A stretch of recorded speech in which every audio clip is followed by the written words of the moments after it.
El teléfono sonó justo después de las 8 de la noche de un miércoles. Estaba preparando una taza de manzanilla, ese ritual tranquilo que hace que la casa no se sienta tan vacía. En la pantalla brillaba el nombre de Valeria, ¿no? El de Esteban.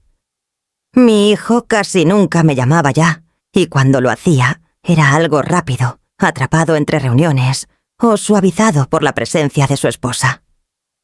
Contesté.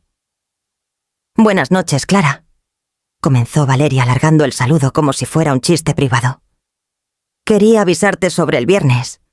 Mis padres acaban de llegar de Querétaro. Vamos a tener una cena muy íntima. Por supuesto, te esperamos». Su voz tenía ese filo pulido que usaba cuando quería que algo sonara como cortesía.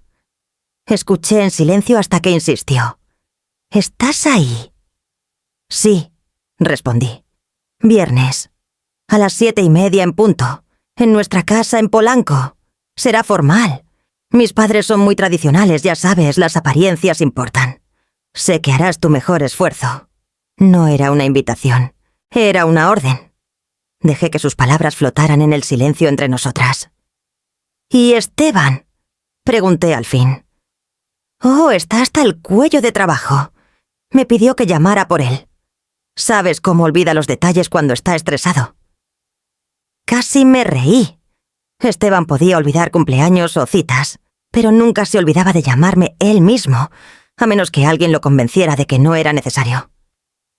«Por supuesto», dije. «Ahí estaré». «Perfecto», respondió Valeria, su sonrisa casi audible. «Significará mucho para mis padres. Hace tiempo que quieren conocerte como debe ser». «Como debe ser». Como si la boda a la que llegaron tarde y se fueron temprano no contara. Cuando colgué dejé el teléfono en la mesa y serví mi té. Había reposado demasiado. Sabía amargo. Lo tomé de todos modos mirando el árbol de jacarandá que planté cuando Esteban cumplió 12 años. Sus ramas se habían vuelto gruesas y protectoras, pero las hojas ya empezaban a caer por el otoño. Me pregunté qué tipo de cena sería esta. No una reunión para celebrar a la familia, eso estaba claro. El tono de Valeria era más actuación que calidez. Conocía a los Morales por su reputación, elegantes, exigentes maestros en el arte del desprecio silencioso.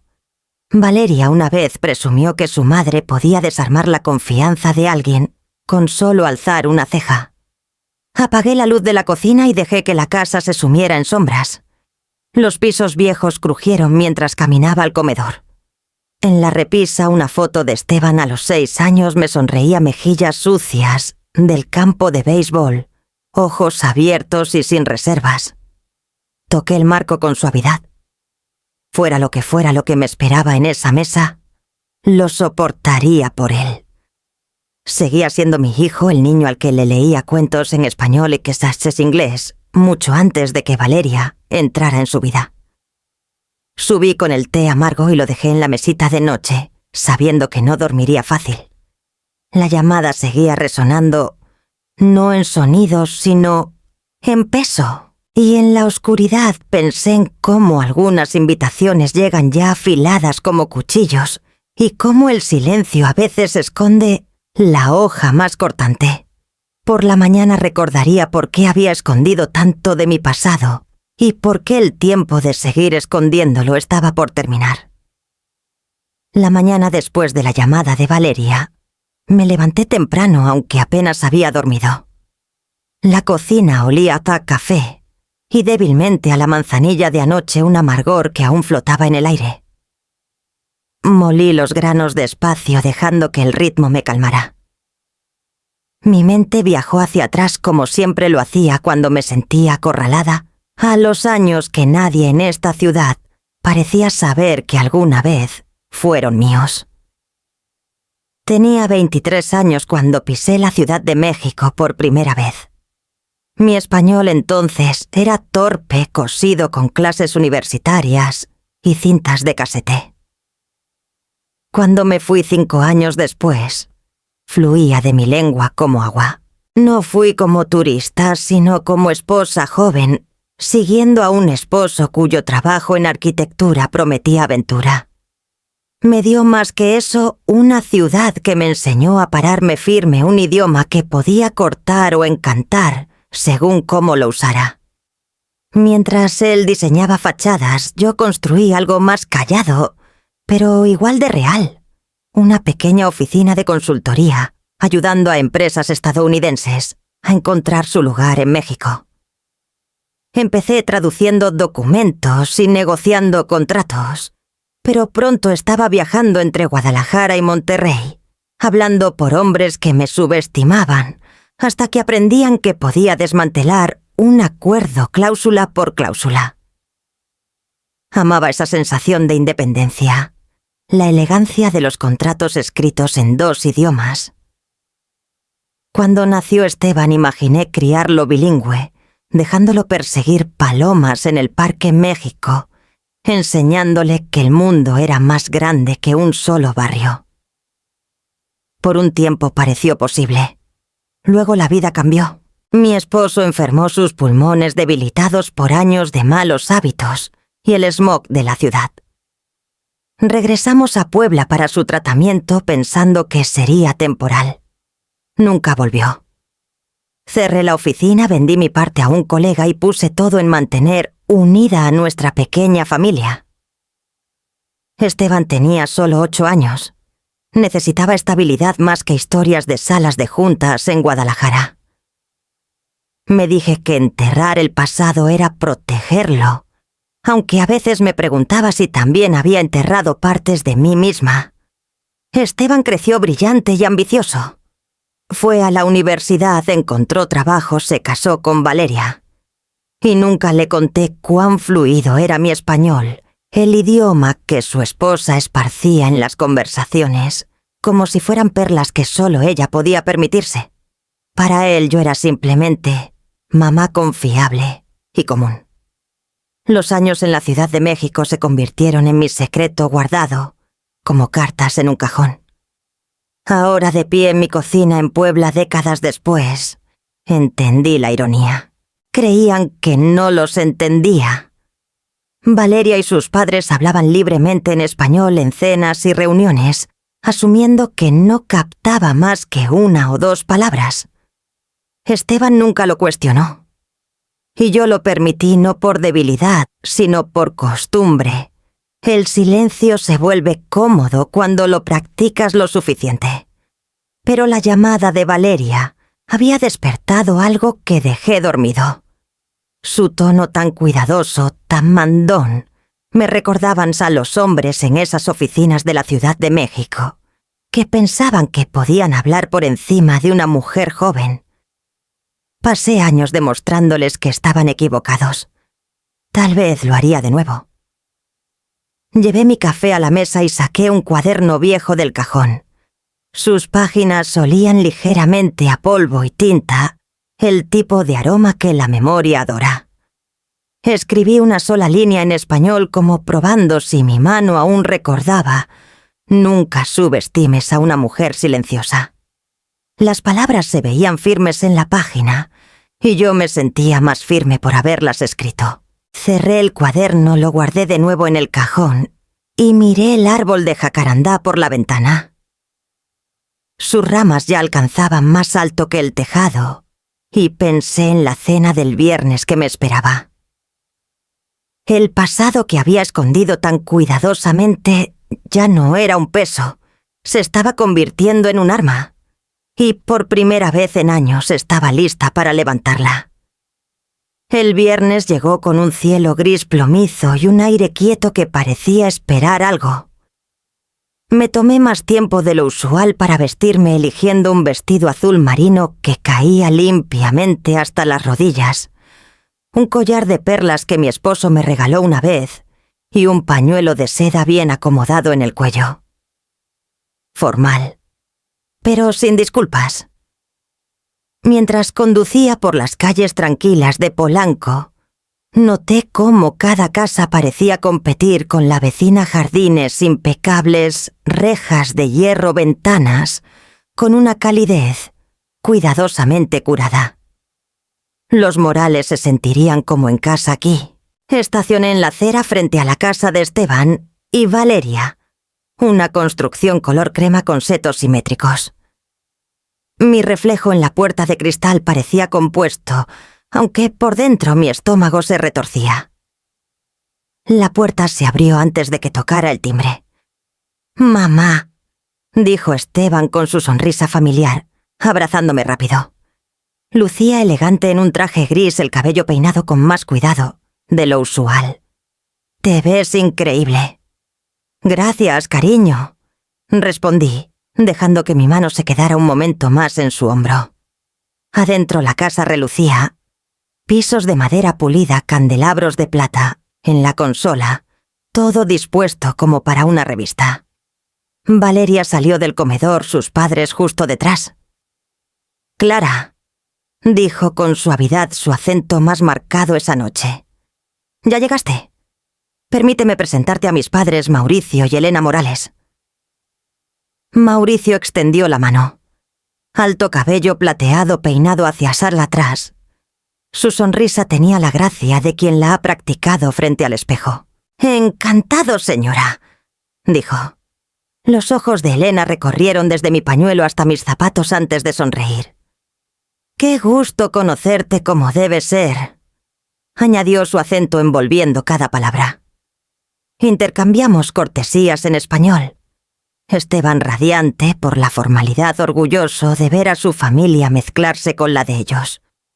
No notó la leve tensión en los labios de Elena, ni la mirada de Mauricio que se detuvo medio segundo de más en mi vestido. Pasamos al comedor donde ya esperaban copas de cristal, en una bandeja pulida.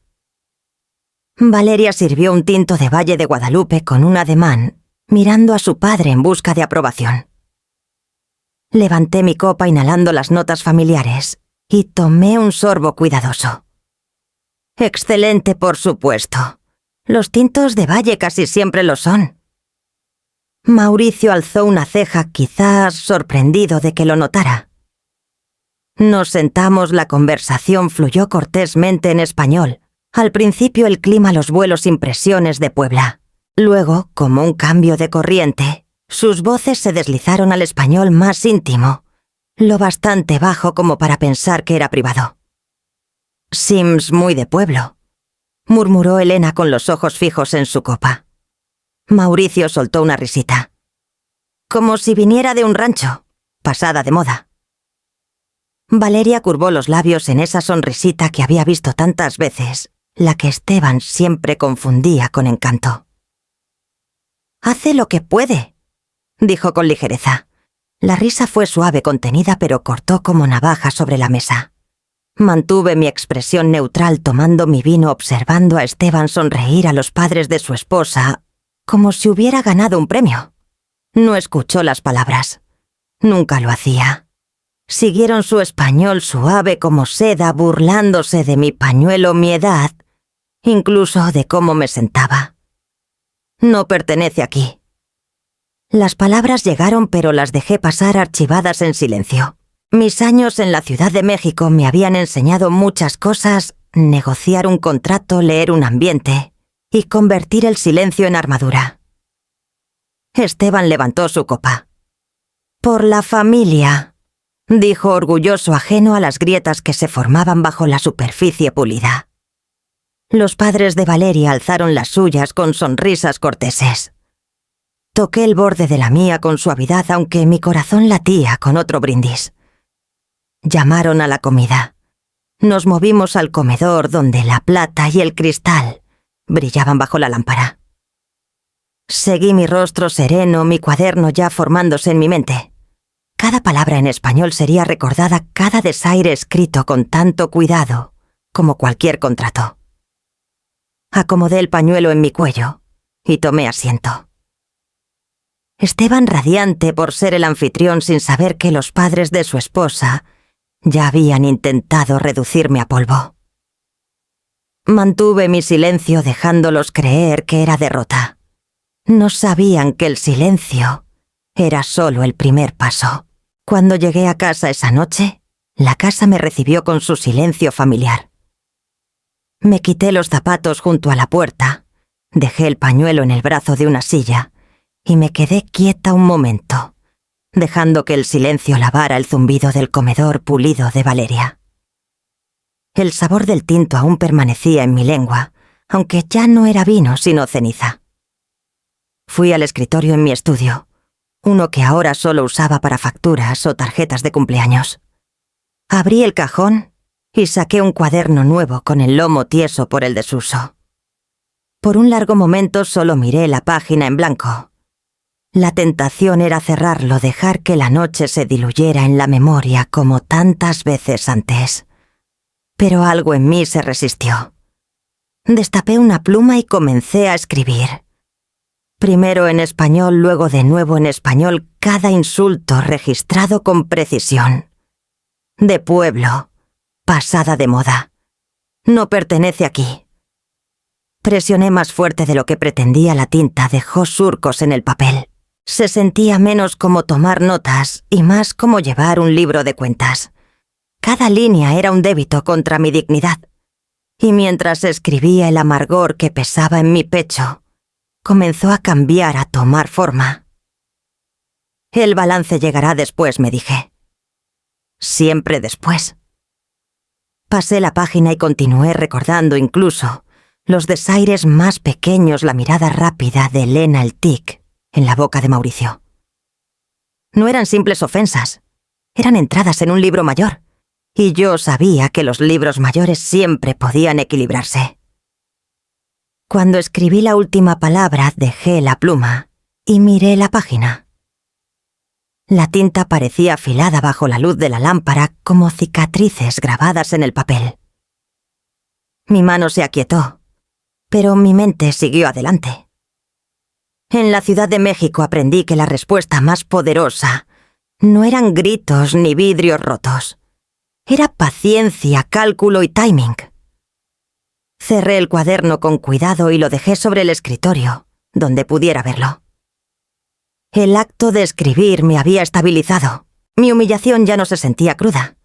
Se había transformado en registro, en evidencia, en algo que podía sostener. Me serví un vaso de agua. Me senté y dejé que el silencio se profundizara. La vieja costumbre del silencio, antes pesada, ahora sentía como estrategia. Pensaban que no me quedaba más que el papel de una suegra callada y envejecida. Estaban equivocados. No había perdido lo que la Ciudad de México me enseñó. Solo lo había guardado. El árbol de jacarandá afuera susurró suavemente en la brisa nocturna. Sus ramas se extendían por la ventana como recordándome que el crecimiento puede ser lento, invisible pero implacable. Volví al cuaderno una vez más antes de dormir. Escribí una sola línea al final de la página. El balance llegará. Luego lo cerré con cuidado. Por la mañana supe exactamente a quién llamaría. El sol de la mañana se derramó sobre mi escritorio, formando un rectángulo pálido sobre el cuaderno donde había escrito cada insulto. Leí las palabras otra vez, no para reabrir la herida, sino para recordarme que esto no fue un sueño febril. Había pasado. Y por eso necesitaba decidir qué hacer con ello. Por años dejé pasar los desaires. Me permití ser reducida al papel de madre envejecida agradecida por un asiento al borde de la mesa. Pero la noche del viernes despertó algo que había dormido demasiado. La página frente a mí no era solo un registro, era un comienzo. Tomé el teléfono y busqué un número que no había marcado en años, Javier Duarte. Nos conocimos en la Ciudad de México cuando aún estaba aprendiendo a defenderme en salas llenas de hombres el doble de mi edad. Él también era joven, entonces un analista junior, con ojos agudos y lengua más afilada. Una vez discutimos por un error de traducción en un contrato, y en lugar de terminar nuestra relación comenzó una amistad. Seguimos en contacto un tiempo después de mi regreso a Puebla, pero el tiempo y la distancia hicieron lo suyo. Lo último que supe, Javier se había hecho un nombre en finanzas moviendo tratos como quien reordena piezas de ajedrez. La línea sonó. Clara Vega, dijo su acento aún rico con ecos de Guadalajara. Por Dios, han pasado décadas. ¿A qué debo este gusto? Sonreí a pesar de mí. No voy a fingir que es una llamada social. Necesito información, discretamente. Siempre fuiste directa, dijo y escuché el roce de papeles. Dime qué tienes en mente. El Viñedo Morales, Querétaro. ¿Lo conoces? Un silbido bajo. Claro, tamaño mediano familiar encantador en la superficie. Pero por debajo... veo por qué preguntas. No son tan sólidos como aparentan. Me incliné hacia adelante aferrando el borde del escritorio. ¡Cuéntame! Lo hizo con la precisión de un hombre que trataba los datos como moneda. Los Morales habían pedido un préstamo puente de un distribuidor de Baja California la primavera pasada.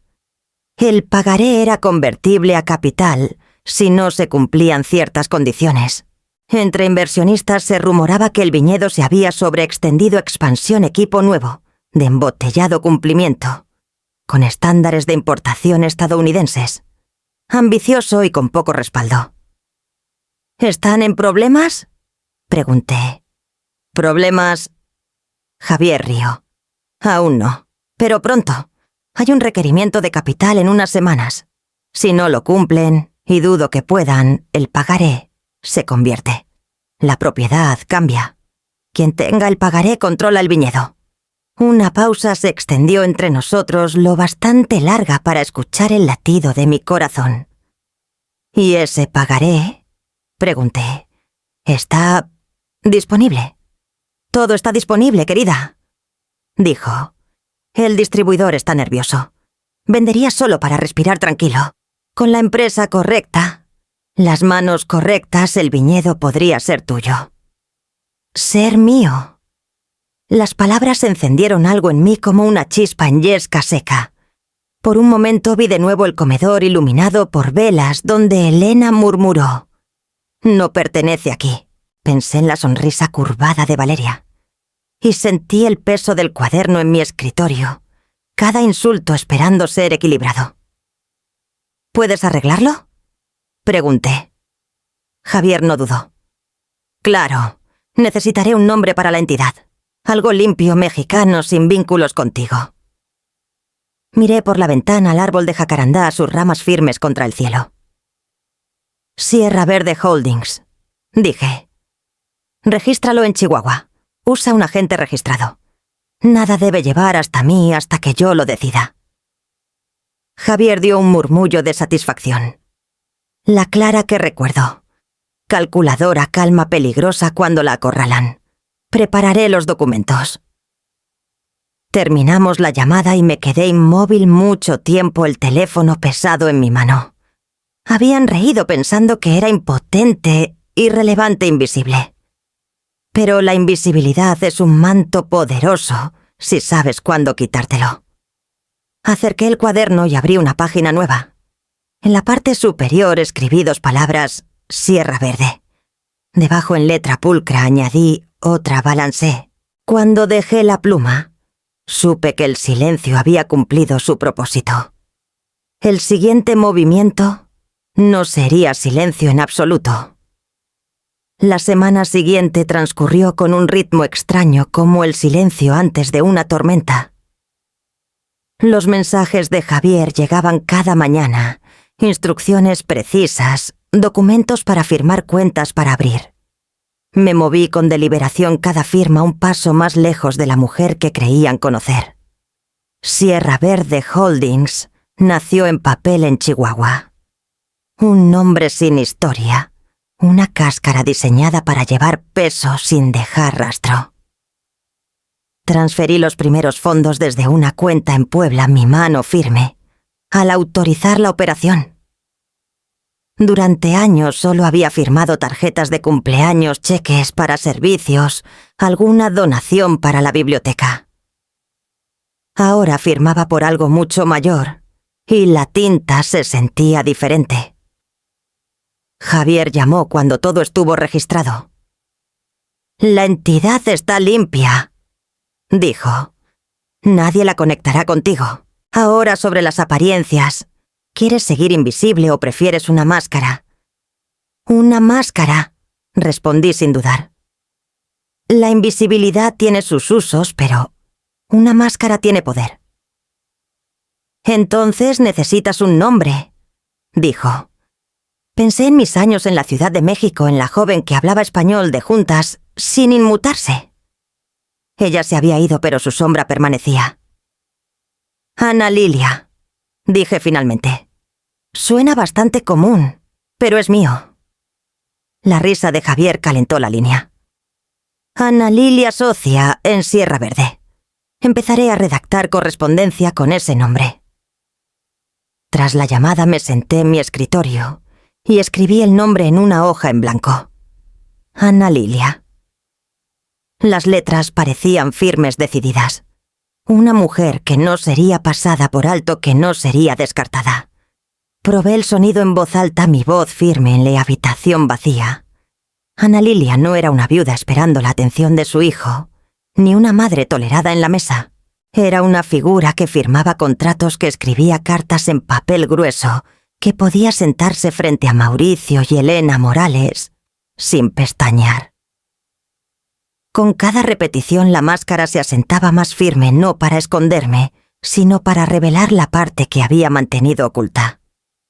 Clara Vega podía ser subestimada. Ana Lilia no. Esa noche abrí mi cuaderno y añadí un nuevo encabezado. Bajo los insultos, la máscara. Debajo enlisté los pasos por venir a adquirir el pagaré, asegurar las acciones minoritarias, prepararme para el requerimiento de capital. Cada línea fue escrita en español e inglés, como recordándome que el poder, como el idioma, puede existir en más de una lengua. La casa estaba en silencio a mi alrededor. El árbol de jacarandá fuera meciéndose en el viento otoñal. Por primera vez en muchos años no me sentí pequeña dentro de mi propia piel. Me sentía medida, deliberada, peligrosa si me provocaban. Cerré el cuaderno y descansé mi mano en la tapa. La mujer que burlaron el viernes por la noche nunca alzaría la voz en su mesa, pero la mujer en la que me estaba convirtiendo no necesitaría hacerlo. Cuando apagué la lámpara Sierra Verde Holdings, existía... Ana Lilia existía. Y también el plan. El siguiente paso ya estaba claro: adquirir la ventaja antes de que siquiera supieran que se les había escapado de las manos. El primer documento llegó antes del amanecer, los usos horarios inclinando la mañana hacia mí. El correo de Javier fue breve y limpio, borrador de la cesión del pagaré de Baja California. Anexos de soporte, instrucciones para el agente de transferencia. Imprimí todo y dispuse las páginas en la mesa del comedor, como solía organizar los recuerdos de las fiestas de cumpleaños de Esteban, con cuidado, en orden para no olvidar nada. El pagaré era la bisagra. Si lo hacía mío, la respiración del viñedo dependería de mi paciencia. Leí cada cláusula con una paciencia que regresó como memoria muscular, gatillos de incumplimiento, mecánicas de conversión, umbrales de votación, que las partes originales habían añadido como ideas tardías. Las ideas tardías a menudo deciden el futuro. Para el mediodía la firma de Sierra Verde estaba donde se esperaba, el nombre del distribuidor. El abogado de la contraparte envió una respuesta rápida: fondos recibidos, cesión efectiva, al liquidarse la transferencia. La primera pieza encajó con la satisfacción silenciosa de un cajón cerrándose al ras. Las acciones minoritarias vinieron después, un ritmo diferente. 2 pequeños tenedores franceses, un tío político y un gerente de operaciones retirado. Se habían creído mecenas cuando firmaron cheques tempranos. Ahora querían salir más que mantener el orgullo. Javier llamó desde un auto entre el centro histórico y Santa Fe, la lluvia golpeando su parabrisas. «Firmarán», dijo. «Una prima hora les sabe a salvación a hombres que han prometido más de lo que pueden pagar». Redacté cartas como Ana Lilia formales escuetas, con el tono de alguien acostumbrada a ser obedecida. El papel grueso y con marca de agua existía solo como PDF, pero sentía su peso a través de la pantalla. Mantuvimos las ofertas corteses, pero con fecha de vencimiento. La cortesía persuade más cuando va casada con un reloj. Uno firmó en horas aliviado de terminar.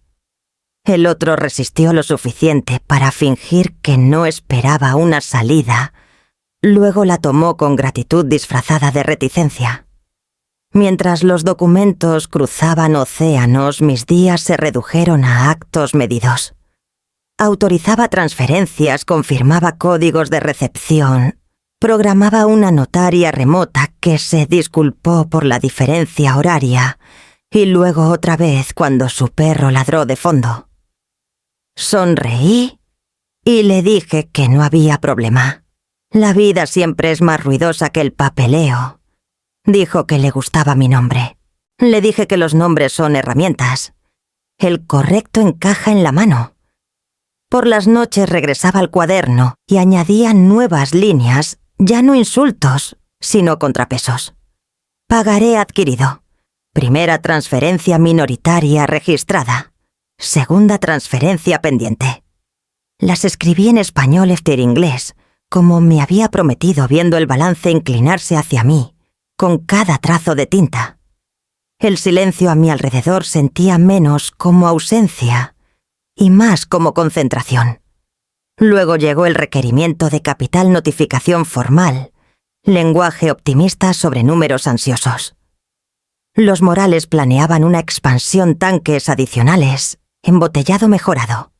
Actualizaciones para cumplir con estándares estadounidenses, disfrazadas de posicionamiento para el crecimiento. Leí el presupuesto 2 veces y me pregunté si alguien en su mesa había preguntado cómo sostener lo que querían construir. Ya no importaba. El requerimiento me dio la palanca. Si financiaba mi parte proporcional y la suya las mecánicas de conversión, harían el resto. El papel terminaría la frase que comencé con paciencia. Javier llamó de nuevo. «Podemos cubrir el requerimiento entero desde Sierra Verde», dijo. «Los demás probablemente declinarán. Su efectivo es escaso y su orgullo grande». Hizo una pausa. «Serás mayoritaria al registrarse. 51.8 según mis cálculos. Lo redondearán hacia abajo en sus mentes hasta que el primer voto los obligue a redondearlo hacia arriba». Estaba junto a la ventana mientras hablaba el jacarandá afuera, tiñendo los bordes de sus hojas de óxido. La gente imagina que el poder se anuncia con fanfarrias. En mi experiencia llega en correos certificados y registros archivados, en firmas cuidadosamente espaciadas en una página. Autoricé la transferencia y vi la confirmación parpadear un pequeño cheque verde que sintió como el suave clic de una puerta cerrándose desde mi lado. El recibo del distribuidor llegó con una gratitud casi embarazosa. Los tenedores minoritarios enviaron notas que intentaban mantener la dignidad a flote. Javier reenvió una tabla de capitalización revisada, los números alineados en columnas tranquilas. Ahí estaba Sierra Verde Holdings, 51.8%. Tracé los dígitos con la yema del dedo, no para alardear, sino para confirmar que el mundo ahora coincidía con lo que sabía que era cierto. No le dije a Esteban, no le dije a nadie. Regresé a mis rituales tan completamente que incluso yo podría haber creído que nada había cambiado, si no fuera por los papeles apilados en mi escritorio y la firmeza en mi respiración. Lavé el fregadero, doblé toallas, escribí un cheque para el banco de alimentos. El poder manejado correctamente no debería quemar una casa. Debería hacer que una habitación se sienta nivelada otra vez. Una semana después, Mauricio publicó una foto en línea de un atardecer sobre hileras de vides con un pie en español, elogiando la resistencia. Lo leí y pensé en rodillas hundidas en la tierra en manos con tijeras de podar que pellizcan tras horas. Resistencia, claro. No sabía de quién había tomado prestada la paciencia. Las confirmaciones formales llegaron en una sola tarde, cesiones registradas, transferencias archivadas con el abogado requerimiento de capital satisfecho, conversión efectiva al registrarse. Javier envió solo 3 palabras, en todos sentidos. Cerré los ojos y me permití una respiración profunda. Luego abrí el cuaderno y añadí una línea más. Balance, iniciado. La noche llegó y la casa se oscureció en un silencio que contenía en lugar de vaciar. Cociné una cena sencilla, la probé distraídamente e imaginé el siguiente movimiento. El silencio me había llevado hasta aquí. Ahora sería presentación. Una máscara, una mesa y un sobre colocado en la luz adecuada. Mi teléfono vibró en la mesa. Un mensaje de Valeria brillante con calidez fingida. Brunch el domingo. Solo nosotras. Encontré un lugar que te gustará. Escribí claro y dejé el teléfono boca abajo, ya sintiendo mi sonrisa sentarse en algo lo bastante firme para llevarme adelante.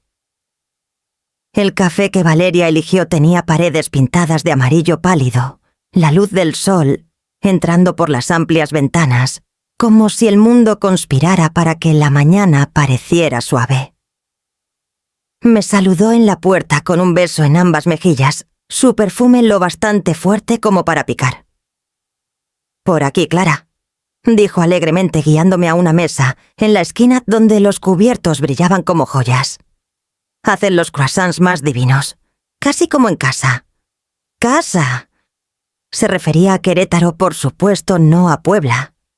Asentí colocando mi servilleta en el regazo, estabilizando mi respiración. Esteban no estaba con nosotras. Explicó que lo habían llamado a una reunión el sábado. Yo sospechaba otra cosa. Estos brunches, uno a uno, eran su escenario, y mi falta de aliados le convenía. Pedimos café y pasteles. El mesero los trajo rápido, la espuma perfecta, los platos dispuestos con arte.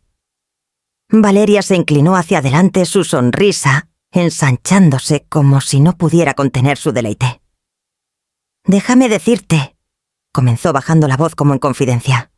«A mis padres les encantó la cena de la semana pasada.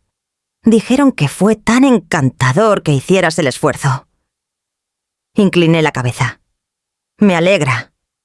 Ella removió su café lentamente, la cuchara tintineando contra la porcelana. «Claro, notaron qué tan provinciana es tu forma de ser. Mamá dijo que parecía casi pintoresca. Papá dijo que parecías vestida para misa más que para una cena». Su risa fue suave pero deliberada. Esperaba que me inmutara, que me defendiera, que protestara. En cambio, sonreí. Qué generoso de su parte notarlo. Sus ojos se entrecerraron brevemente antes de que recuperara su sonrisita. «No lo decían con maldad, Clara. Es solo los estándares mexicanos, ¿sabes? Las apariencias importan. Y Esteban, él merece una familia que brille». Tomé un sorbo de mi café, dejando que el calor se asentara en mi pecho. Hablaba como si se estuviera cubriendo de su aprobación, apilando sus palabras en sus hombros como un manto.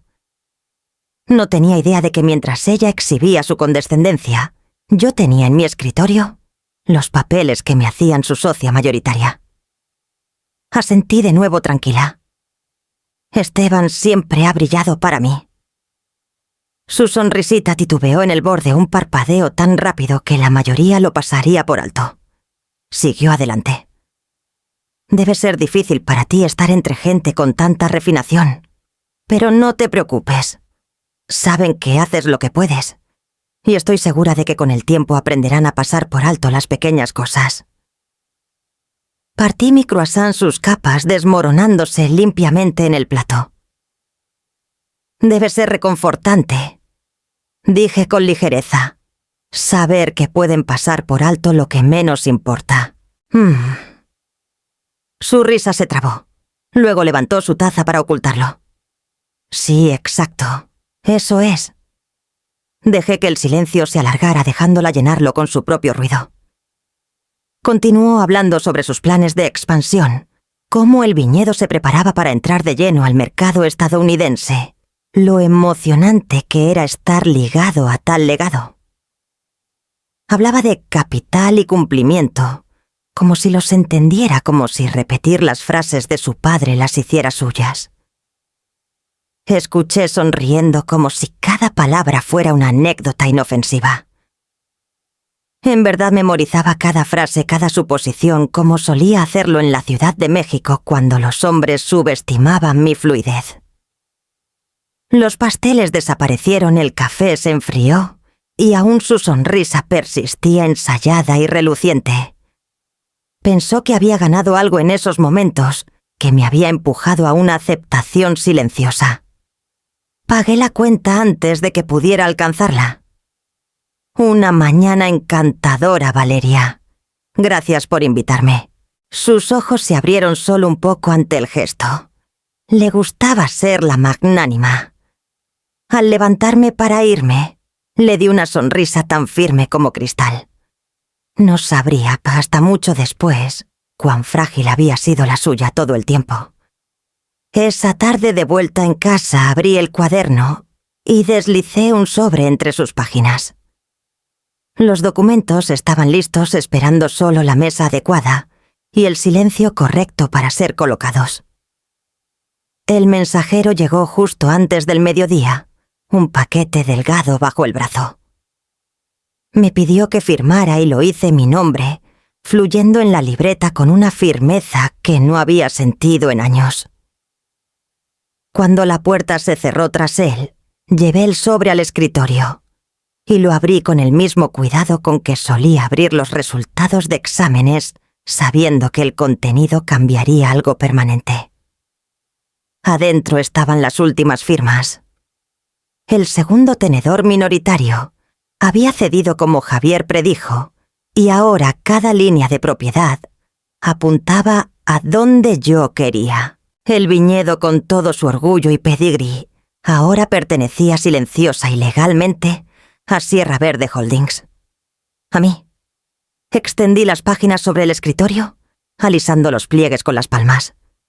Los números estaban tranquilos y exactos, 51.8%. No una fanfarronada, no una amenaza, solo un hecho. Leí cada línea en español, luego en inglés, saboreando la simetría de los idiomas.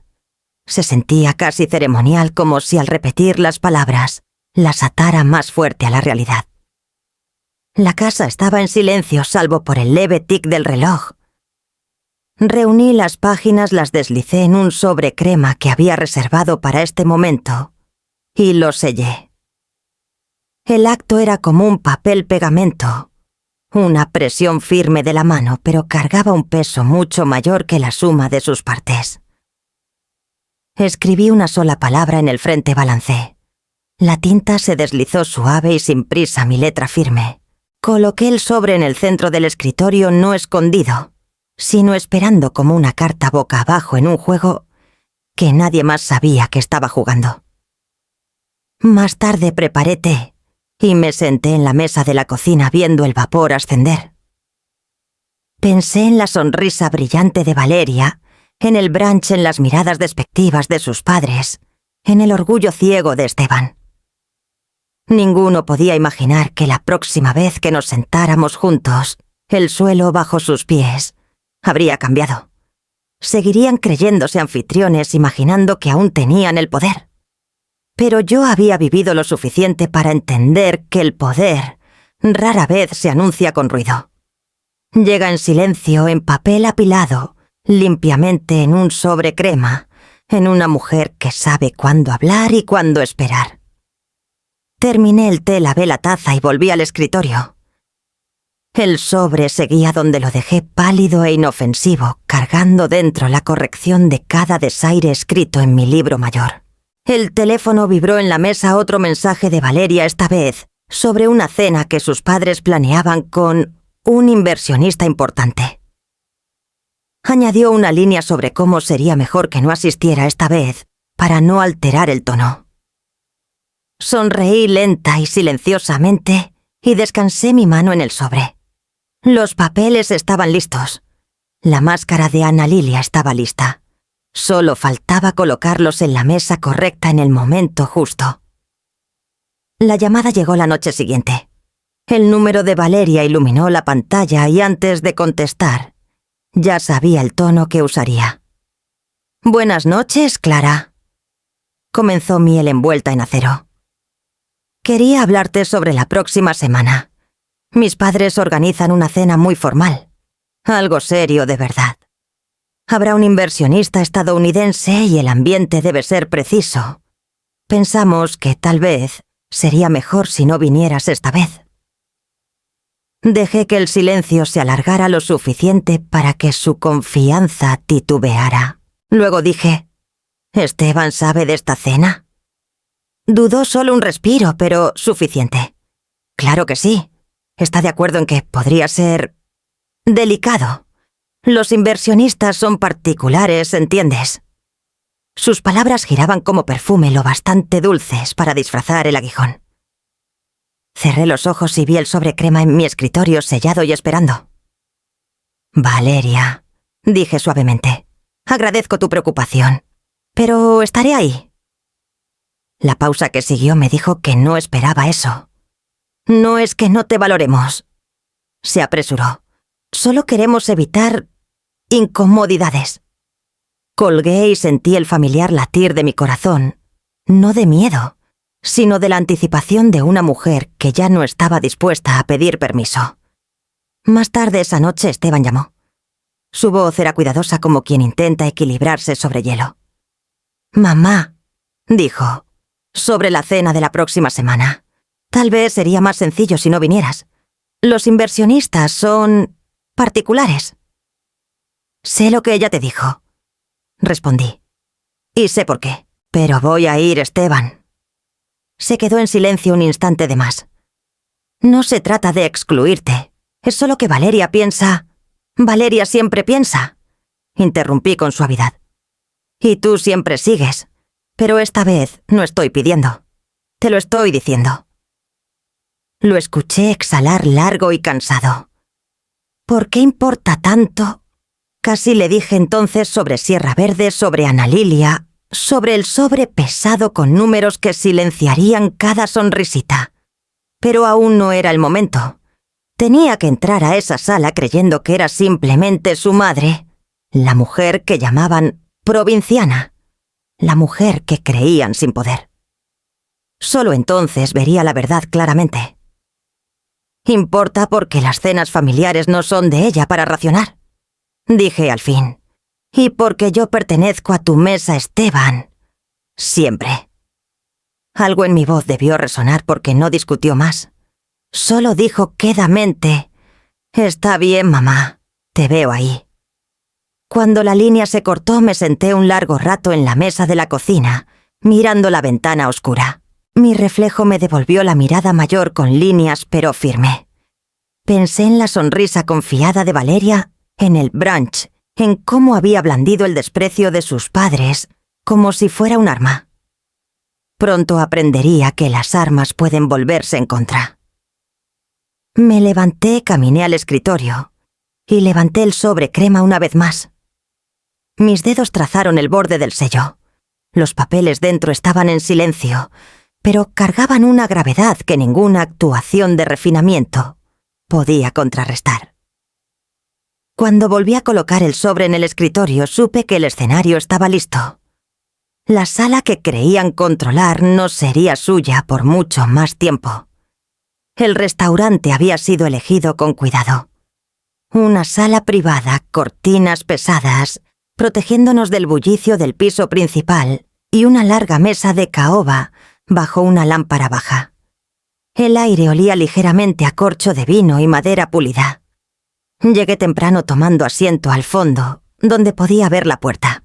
Una copa de tinto de Querétaro estaba servida pero intacta en mi lugar. El sobre descansaba en mi bolso. No era pesado, pero sentía su peso de todos modos. Coloqué mis manos planas sobre el mantel, firmes mi respiración pareja. La puerta se abrió justo después de las 7:30. Mauricio entró primero alto, cabello plateado, perfectamente peinado.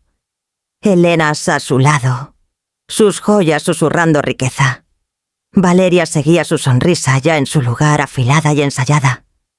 Esteban vino al final, su corbata ligeramente torcida, sus ojos buscándome. Cuando me vieron sentada ahí, se detuvieron en el umbral. Los ojos de Elena se entrecerraron, luego se suavizaron. La barbilla de Mauricio se alzó, sorpresa cortés. Valeria parpadeó una vez. Su sonrisa titubeó antes de ajustarla de nuevo. «Buenas noches», dije levantándome lentamente. «Por favor, pasen». Intercambiaron miradas rápidas, pero cruzaron la sala Valeria al frente. «Clara», dijo su tono ligero, «debe haber alguna confusión. Esta cena es muy formal, ¿sabes?» «¿Sin confusión?», interrumpí suavemente. «Estoy exactamente donde debo estar». Las sillas rasparon mientras se sentaban un poco rígidos, pero aún actuando cortesía. Los ojos de Esteban saltaban entre nosotros, su incomodidad evidente. Mauricio cruzó las manos. «Nos dijeron que conoceríamos a un inversionista estadounidense esta noche, un socio potencial de importancia». «Sí», dije deslizando el sobre de mi bolso y colocándolo ligeramente en la mesa. «Lo están haciendo». Dejé que el silencio colgara, luego cambié al español, mi voz firme, fluida, como si no hubieran pasado décadas desde que lo usé en público. «Permítanme presentarme. Soy Ana Lilia, socia principal de Sierra Verde Holdings y propietaria mayoritaria de su viñedo». Las palabras cayeron como una piedra en agua quieta. Los labios de Mauricio se abrieron, pero no salió sonido. Las manos de Elena blanquearon alrededor de su copa. La sonrisa de Valeria se agrietó, titubeó, luego colapsó por completo. Esteban me miró atónito, como si escuchara la voz de una extraña en la garganta de su madre. Continué aún en español. Pensaron que no podía entenderlos. Ese fue su primer error. El segundo fue creer que el silencio significaba debilidad. Les aseguro que no es así. Deslicé el sobre hacia adelante, el papel crema resaltando contra la madera oscura. Mauricio lo alcanzó con dedos lentos, cuidadosos, como si el contenido pudiera quemar. Desdobló los documentos escaneándolos rápidamente, su expresión pasando de confusión a horror creciente. 51.8%, susurró. Elena se inclinó más cerca, su respiración entrecortada. Valeria intentó reír, un sonido frágil. «Esto es absurdo. ¿Algún truco? Mis padres...» «No es un truco», dije en español, ahora la voz tranquila. «Sierra Verde Holdings tiene la deuda. Satisfizo el requerimiento de capital y adquirió las acciones minoritarias. Cada línea registrada, cada firma notariada. En papel a la luz del día y con memoria». Esteban carraspeó. «Mamá, ¿qué significa esto?» «Significa», respondí manteniendo mis ojos en Valeria, «que el viñedo del que hablas con tanto orgullo ya no es de ellos para controlar.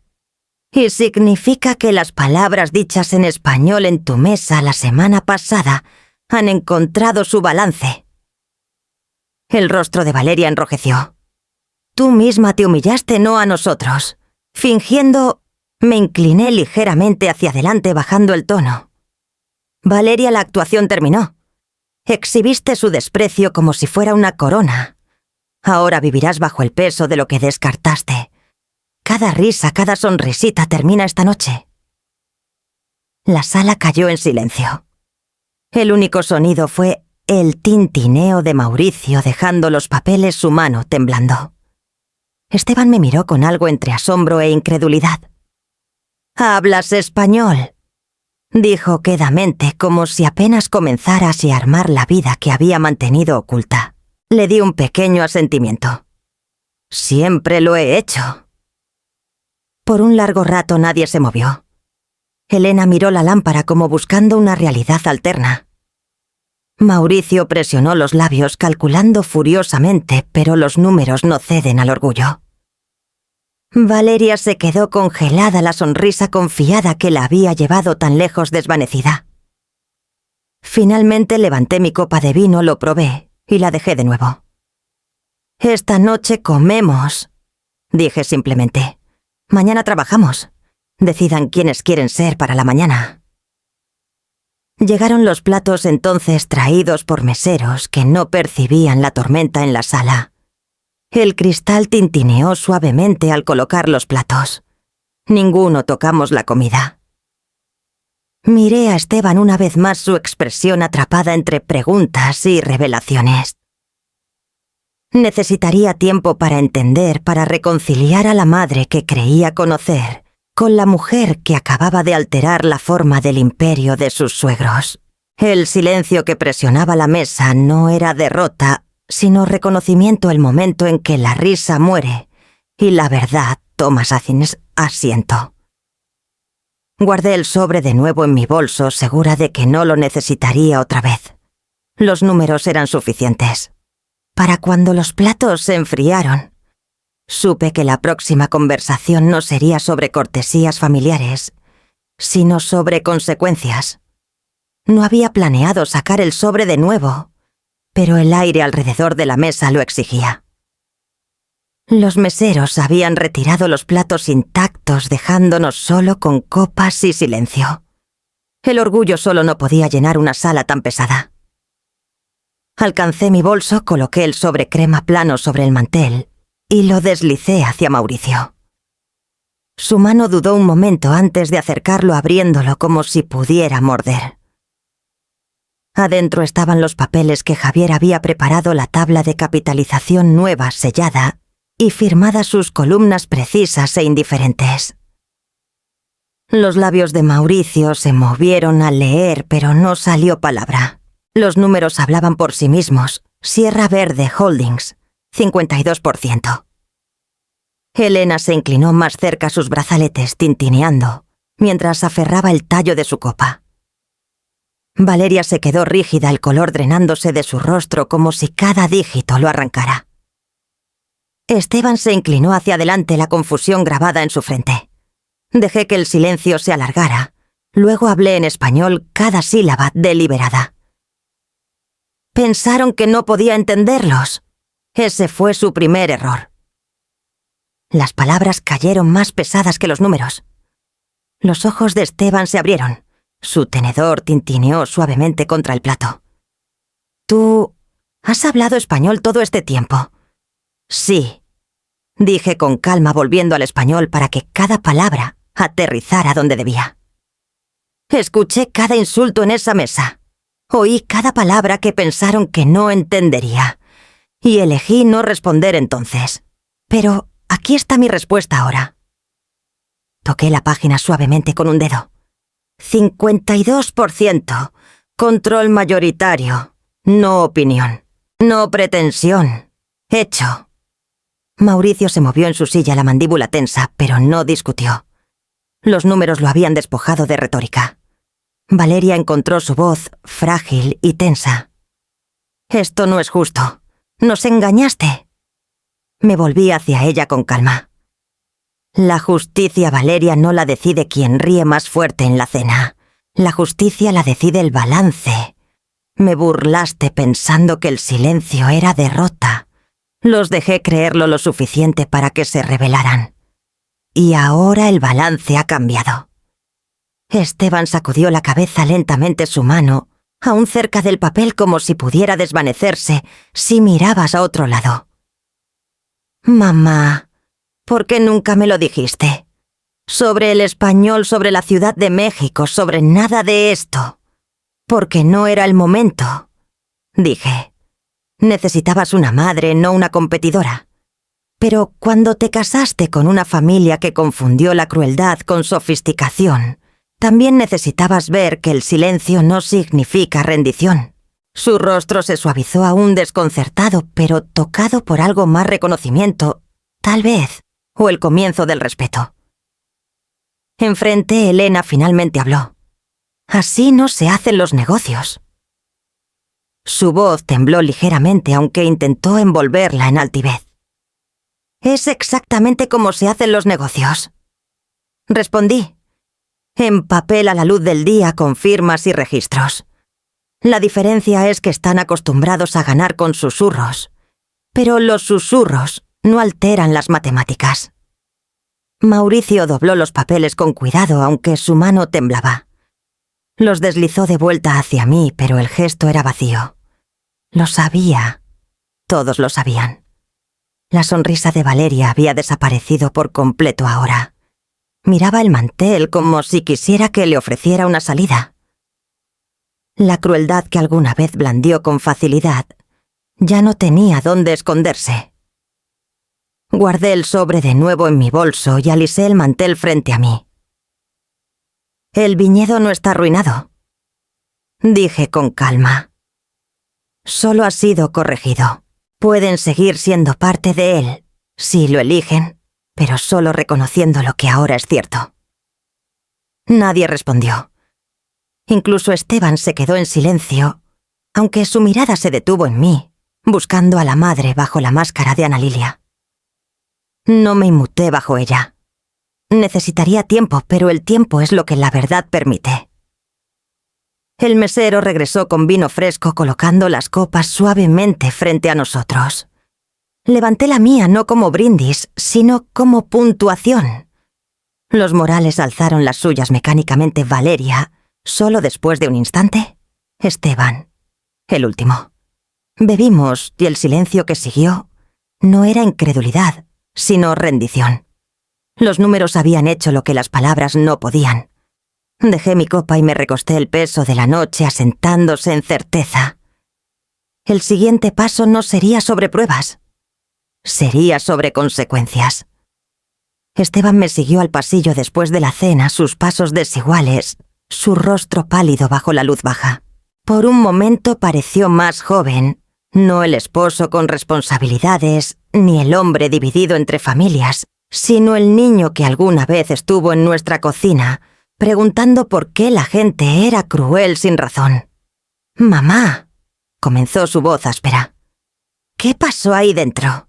¿52%? ¿Hablas español? ¿Todo este tiempo?» Lo miré a los ojos. «Todo este tiempo. Y sí, ahora tengo la mayoría». Sacudió la cabeza como si intentara sacudirse agua de los oídos. «¿Por qué no me lo dijiste? ¿Por qué ocultarlo?» «Porque no se trataba de ocultar», dije suavemente. «Se trataba de esperar. Hay verdades que solo importan cuando alguien más revela quién es realmente». Su mirada se desvió hacia el comedor donde Valeria hablaba urgentemente con sus padres. «Valeria no quiso decir esas cosas», empezó, luego titubeó. «O tal vez sí. Ya no lo sé». «Quiso decir cada palabra», dije con suavidad. Y rió porque creía que no podía escucharla. Esa fue la medida de su respeto por mí y por ti. Esteban se frotó las sienes, un gesto que había visto desde pequeño cuando no podía reconciliar lo que quería creer con lo que sabía que era cierto. «Ella dice que sus padres la presionaron, que solo intentaba cumplir con sus expectativas, que no quería lastimar a nadie». «Excusas», dije no sin amabilidad. «La crueldad no se escapa por accidente. Se revela cuando las personas se sienten más seguras». Exhaló temblorosamente. «La defendí, mamá. Me dije que imaginabas cosas o que eras demasiado sensible. Y esta noche la vi congelarse cuando hablaste su idioma. Nunca la había visto tan expuesta». Toqué su brazo ligeramente. «Querías creer lo mejor de ella. Eso no es debilidad, es amor. Pero el amor que rehúsa la verdad se vuelve ceguera. Lo viste esta noche. Lo escuchaste». Tragó con fuerza los ojos húmedos, pero sin parpadear. «¿Qué hago ahora?» «Esa no es mi decisión», respondí. «Es tuya. Debes decidir si sus explicaciones pesan más que lo que viste con tus propios ojos, lo que escuchaste con tus propios oídos». Desde el comedor la risa de Valeria se alzó frágil y forzada, un sonido esforzándose por mantener su forma. Esteban se volvió hacia ella, luego de nuevo a mí. «No sé si puedo creerle más», susurró. Asentí mi voz firme. «Entonces, tal vez por primera vez estás empezando a ver claramente». Se quedó quieto un largo momento, como sopesando los años detrás de él contra la revelación de la noche. Y en su silencio supe que algo se había roto dentro de él, algo que Valeria no podía reparar con sonrisas o excusas. Cuando volvimos a la sala juntos, su rostro cargaba una nueva distancia que ella no dejaría de notar. El viaje a casa estuvo cargado de silencio. Esteban mantuvo los ojos en el camino, la mandíbula tensa. Valeria iba en el asiento trasero conmigo, su perfume fuerte, su teléfono apretado en la mano, aunque no lo tocó. El único sonido era el barrido constante de los limpiaparabrisas contra el parabrisas despejando la llovizna que parecía puntuación para una noche ya reescrita. Cuando llegamos a su entrada, Valeria no esperó. Me siguió adentro sus tacones golpeando el piso de madera como pequeñas declaraciones de guerra. «Ya dejaste claro tu punto», dijo en cuanto se cerró la puerta. «Felicidades. Nos humillaste y ahora piensas que ganaste. Pero esto no es sostenible, Clara. No puedes querer involucrarte en negocios a tu edad. Firma los papeles, vende tu parte y déjanos manejar esto». Dejé mi bolso en la silla junto a la puerta y desabotoné mi abrigo con calma deliberada. «No, Valeria, no voy a vender». Sus ojos brillaron. «Estás fuera de tu elemento. Lo arruinarás todo. Mis padres construyeron ese viñedo con sus vidas. ¿Crees que puedes llegar y dictar términos solo por una mayoría técnica?»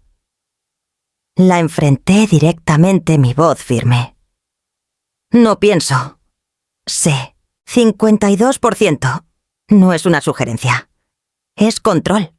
Y el control, Valeria, pertenece a quien lo respeta, no a quien lo burla». Esteban intervino entonces, su voz más baja pero más segura de lo que había oído toda la noche. «Valeria, para». Ella se volvió hacia él, la incredulidad afilada en su expresión. «Parar ella nos humilló en público, Esteban. Te humilló a ti». Sacudió la cabeza. «No». Ella reveló la verdad. Y la verdad no es humillación, es claridad. Valeria titubeó buscando su rostro. «¿La estás defendiendo? ¿En contra mía? ¿En contra de tu esposa?» La voz de Esteban se quebró un poco, pero las palabras sostuvieron. «Defiendo lo que es correcto. Vi tu rostro esta noche, Valeria. No estabas sorprendida porque pensaste que ella estaba equivocada. Estabas sorprendida porque sabías que tenía razón». Sus labios se abrieron, luego se cerraron como si no pudiera encontrar el guión en el que siempre confiaba. El silencio que siguió se alargó tanto que la casa se sintió diferente, como si las paredes mismas hubieran cambiado de lealtad. No presioné más el momento. Solo pasé junto a ella poniendo mi mano brevemente en el hombro de Esteban. «Esto no se trata de elegir entre nosotras», dije quedamente. «Se trata de elegir la verdad sobre la pretensión». La respiración de Valeria se entrecortó, pero no respondió. El silencio de Esteban permaneció pesado, pero ya no sentía como indecisión. Sentía como algo formándose frágil pero real. Cuando dejé la casa esa noche, la lluvia había parado, pero el aire aún olía a ella. Sabía que el silencio no duraría mucho más. Algo dentro de Esteban se había roto, y Valeria pronto sentiría el peso completo de lo que ya no podía manejar. A la mañana siguiente, Esteban llamó. Su voz estaba tensa, cansada, como si no hubiera dormido. «No lo deja ir, mamá. Quiere que te obligue a salir». Escuché el peso detrás de sus palabras, el viejo reflejo de apaciguar, de suavizar, de elegir el silencio, donde vivía el conflicto. «¿Y qué quieres tú, Esteban?», pregunté. No respondió de inmediato. «Ven esta noche», dijo finalmente. «Deberías escucharlo tú misma». Cuando llegué, el aire en su casa se sentía frágil, como si cada superficie hubiera sido fregada con demasiada fuerza. Valeria estaba junto a la chimenea, brazos cruzados, su sonrisa fina y afilada como una navaja. Esteban estaba al borde del sofá, las manos entrelazadas, el cuerpo inclinado, como si se preparara para un impacto. «Esteban», comenzó Valeria antes de que me acomodara. «Necesitas entender algo. Tu madre siempre me ha resentido. Me ve como competencia por tu lealtad. Por eso hace esto. Por eso nos emboscó con su pequeña actuación. Quiere meter una cuña entre nosotros». Esteban la miró, su mandíbula endureciéndose. «No fue una actuación, Valeria. Fue una prueba. Los números no mienten». Ella se acercó, su voz cayendo en la suavidad que usaba cuando quería persuadirlo. «Los números no son familia, Esteban. El amor sí. Tus suegros en Querétaro, yo está, es tu familia. Y tu madre intenta desgarrarla porque no soporta ya no ser el centro de tu vida». No dije nada, solo observé las palabras caer pesadas y desesperadas. Esteban se levantó del sofá lento pero seguro. «No, Valeria, tú eres quien la está desgarrando. Anoche lo vi. La forma en que la miraste cuando pensaste que no te entendía. La forma en que reíste. Eso no era amor, Valeria. Era desprecio». El rostro de ella se endureció, pero se recuperó rápido, inclinando la cabeza en una incredulidad ensayada. «Estás exagerando. Todos hacen bromas en su propio idioma, pequeños comentarios privados». «No eran bromas», cortó Esteban, ahora más afilado. «La llamaste provinciana. Dijiste que no pertenecía, y sabías que te creería si lo negabas porque siempre lo he hecho». Su boca se abrió, pero no salió palabra. «He excusado tanto», continuó su voz quebrándose. «Los comentarios sarcásticos, las correcciones constantes, la forma en que hablas de ella como si fuera una carga. Me dije que estabas estresada o que lo imaginaba. Pero anoche vi tu sonrisa desvanecerse cuando habló español. Sabías que te habían expuesto. Y por primera vez, no pude protegerte de la verdad». Valeria se volvió hacia mí entonces, como si yo hubiera escrito sus palabras. «Esto es tu obra. Siseo. Lo has envenenado contra mí». Hablé al fin calma y pareja. «No, Valeria. Él simplemente escuchó lo que nunca quisiste que oyera». Esteban me miró luego a ella, sus ojos húmedos pero firmes. «Querías que la obligaras a salir, pero eres tú quien me hace elegir, Valeria. Y por una vez, puedo ver claramente quién está destruyendo esta familia». El silencio pesó. Los labios de Valeria temblaron con palabras que no podía formar. Esteban se hundió de nuevo en el sofá, sus manos cayendo abiertas, las palmas desnudas. Su silencio ahora no era evasión, era juicio, y nada que ella pudiera girar le quitaría eso. Me levanté sabiendo que mi lugar ya no era protegerlo, sino dejarlo pararse en la verdad que finalmente había reclamado. La casa estuvo más silenciosa la semana siguiente.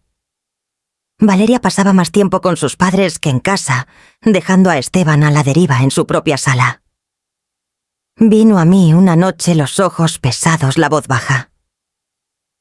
«Sigo repitiendo, mamá, las palabras que dijeron, la forma en que rieron. No puedo quitármelo de encima». Le serví té como cuando era niño y combatía fiebres. «Entonces dale menos poder a esas palabras», dije suavemente. «Reemplázalas con nuevas». Frunció el ceño confundido. «¿Nuevas? En español», respondí. Nos sentamos en la mesa de la cocina con 2 tazas humeando entre nosotros. Saqué una libreta y escribí la primera frase en letra pulcra. «Te escucho». La deslicé hacia él. Significa: «Te estoy escuchando». Esteban trazó las letras con el dedo, luego lo repitió torpemente, su lengua tropezando con los sonidos. «Te escucho». Asentí. Mejor de lo que piensas. Intenta de nuevo. Lo hizo más lento esta vez y el ritmo se suavizó. Su frente se arrugó en concentración, la misma expresión que tenía de niño, armando aviones de modelo. Escribí otra. Eres importante para mí. La leyó en voz alta pausadamente, luego me miró. ¿Qué significa? Que eres importante para mí. Algo parpadeó en su rostro, una mezcla de reconocimiento y dolor. Usaron ese idioma para hacerte pequeña, dijo quedamente. Sí, respondí, pero el idioma no pertenece a la crueldad, pertenece a quien elige cómo usarlo. Esta noche nos pertenece a nosotros. Practicamos frases simples, saludos, afirmaciones, fragmentos que podían construir algo más grande. Tropezó a menudo, rió de sus errores, pero siguió. Cada intento sentía como un ladrillo colocado con cuidado sobre una fractura, no borrándola, sino haciéndola lo bastante fuerte para sostener peso otra vez. En un momento levantó la vista de la página, los ojos húmedos. Todos estos años cargaste esto sola. Y nunca pregunté. Extendí la mano sobre la mesa y apreté la suya. No necesitabas preguntar. Mi silencio fue mi elección. Pero ahora quiero que sepas. No porque te duelas, sino porque nos conectará. Tragó con fuerza y asintió. Luego leyó la última frase que había escrito su voz, más firme. Ahora te quiero, mamá. Las lágrimas empañaron mi visión, pero sonreí. Yo también te quiero, Esteban. La cocina estaba quieta, pero ya no se sentía vacía. Las palabras que alguna vez se usaron para herir se habían convertido entre nosotros en un puente.